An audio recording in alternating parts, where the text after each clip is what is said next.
On the morning of February 15, 2019, 19-year-old Leah Croucher left her home in Milton Keynes, UK, for what seemed like an ordinary day.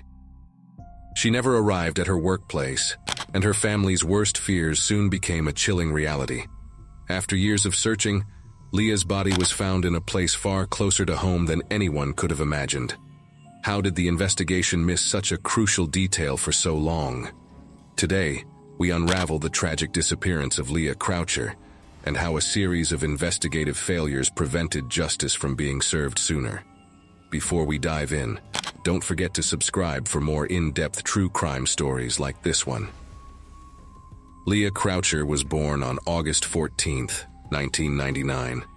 A quiet and introspective young woman, she lived in Emerson Valley, Milton Keynes, with her parents John and Claire Croucher, her older brother Hayden, and her sister Jade.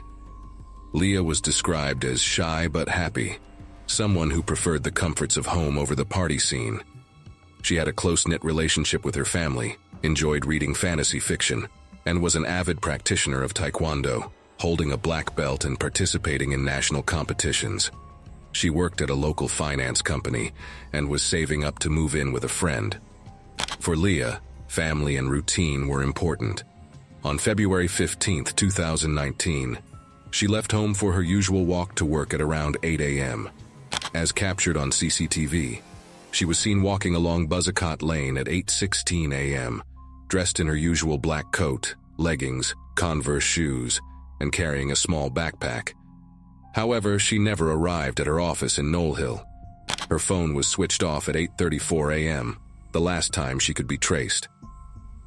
When Leah failed to return home by the evening, her parents immediately grew concerned. This was out of character for their daughter, who was reliable and had never disappeared without a word. They contacted the police that night to report her missing, and the investigation into Leah's disappearance began. From the outset, Leah's case was treated with high priority. Thames Valley Police launched an extensive search operation. They reviewed over 1,200 hours of CCTV footage, questioned her friends and family, and searched parks, lakes, and wooded areas around Milton Keynes. Despite these efforts, Leah's whereabouts remained unknown. Her phone remained off, her bank account showed no activity, and no significant leads emerged from the public appeals. The police knocked on over 4,000 doors, and even deployed specialist units to search bodies of water, including Thurston Lake, where some witnesses reported seeing a woman resembling Leah on the day she disappeared. 3 separate witnesses claimed to have seen a woman matching Leah's description between 9:30 a.m. and 11:15 a.m. near Thurston Lake. The woman was reportedly upset, crying, and talking on a phone. However, the police were never able to confirm if these sightings were indeed Leah. As her phone had been switched off earlier that morning, it was unlikely that she had been making any calls at that time. As the months passed, the investigation stalled. Leah's family remained hopeful, but by the end of 2019, no new information had come to light. The public appeals, television coverage, and searches continued, but there was no progress. The search of Thurston Lake and surrounding areas yielded no clues, and no one came forward with credible information. The case went cold. To make matters worse, Leah's brother Hayden, who had been struggling with depression since her disappearance, tragically took his own life in November 2019. The Croucher family was devastated. Hayden's death added another layer of heartbreak to an already unbearable situation. Leah's parents, John and Claire, continued to campaign for answers, making multiple media appearances to keep her case in the public eye. Still, hope of finding Leah alive slowly faded as the investigation dragged on with no significant developments. Leah's case took a dramatic turn in October 2022. A maintenance worker was sent to inspect a property on Locksbear Drive, Thurston, after reports of a foul smell coming from the house. What he discovered was horrifying. Human remains were found in the loft, wrapped in plastic bags, along with personal items that belonged to Leah, including her rucksack. The house was less than a mile from where Leah had last been seen on CCTV the day she disappeared.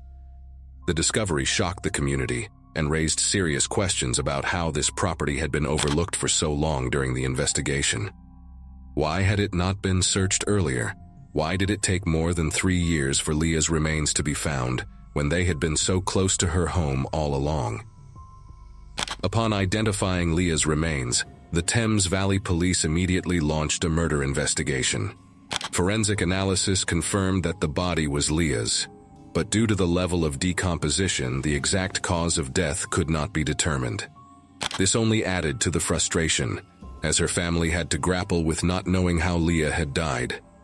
Attention soon turned to Neil Maxwell, the man who had access to the house where Leah's remains were found. Maxwell was a convicted sex offender with a history of violent crimes, including assaults on women and children.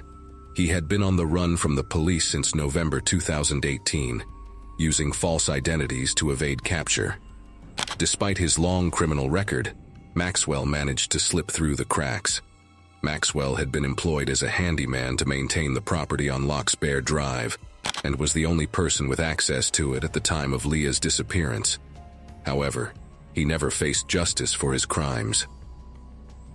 In April 2019, just 2 months after Leah went missing, Maxwell took his own life while hiding from authorities. Police only connected him to Leah's murder posthumously, after forensic evidence from the scene linked him to the crime. The fact that Maxwell had been on the run and still managed to continue his criminal activities raises disturbing questions about the monitoring of high-risk offenders in the UK. How was someone with such a dangerous past allowed to evade arrest for so long? Why was there no stronger system in place to track him down? The discovery of Leah's remains in such close proximity to her home highlighted several key failures in the investigation. Despite the extensive search efforts, the house on Locksbear Drive was only visited twice in 2019.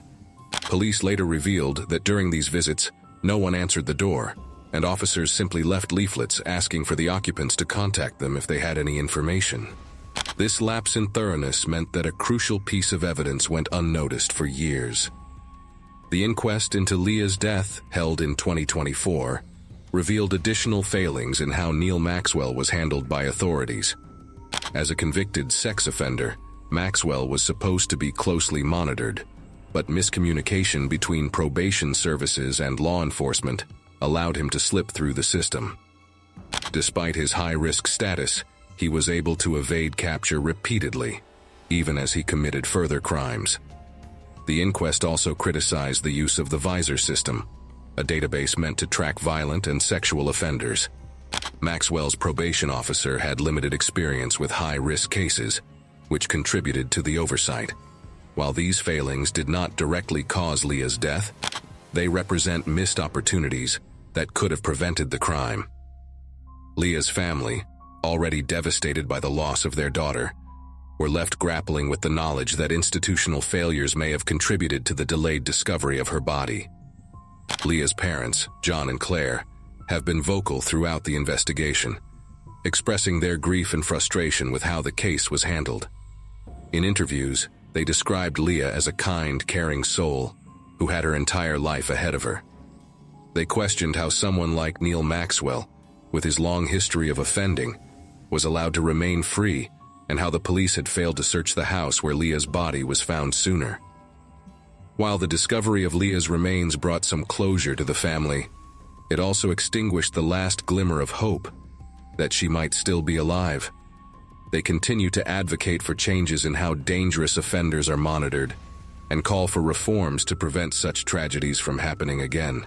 Thank you for watching. If you found this video informative, please like, share, and subscribe. Leave your thoughts on this case in the comments below. Stay tuned for more true crime stories, and until next time, stay safe.